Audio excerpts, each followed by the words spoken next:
Hello and welcome to another episode of the Classical Republican. Today we are doing a book review on Death in Florence by Paul Strathern. Really good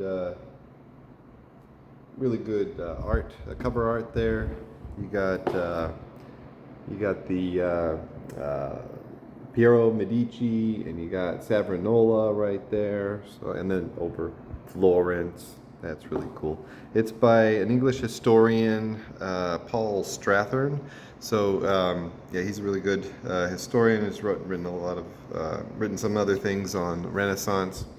Um, so this is a really good history book, and it is semi-biographical of Savonarola, and somewhat also semi-biographical on Piero, more so Piero than Giovanni Medici. It has a lot of information on the overthrow of the Medici and the beginning of the Republic in 1494. One interesting argument is that before the Medici are overthrown, everybody knows the Medici are in charge, but with all the bread and circuses, there are also several institutions controlled by Medici, but there is a feeling that they could easily become very much more Republican. So it's, yeah, I'd recommend it. So before reading this book, I thought Savonarola was more of a catalyst for the Republic, not really the instigator of the Republic. But this shows that he really did feel that republicanism was the right way to go. He was instrumental in creating the larger council, the Great Council.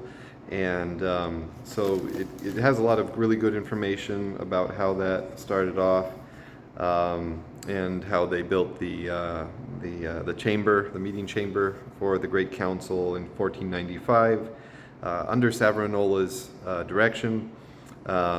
Gives the measurements of 170 by 75 feet. The terms of the Signoria were 2 months. The Great Council was 6 months. And it even talks about the factions that were already present during that time. So he does seem very Republican. There is one thing I disagree with. The author says the paradox inherent in this cannot be overstressed. The democracy Savonarola sought offered a freedom that he could not accept. So I think that's accurate if you're making that observation devoid of classical Republican virtue. But I think with those ideas that were present or becoming more prevalent at the time, or being rediscovered because it was the Renaissance, I think this is I don't think that's entirely accurate. I think that is something that Savonarola understood, very well educated. And so I think he was very responsible for shaping the 1494 Republic in Venice and going on to shape what came afterwards. It's a very good book. I now see Savonarola as a very ardent classical Republican.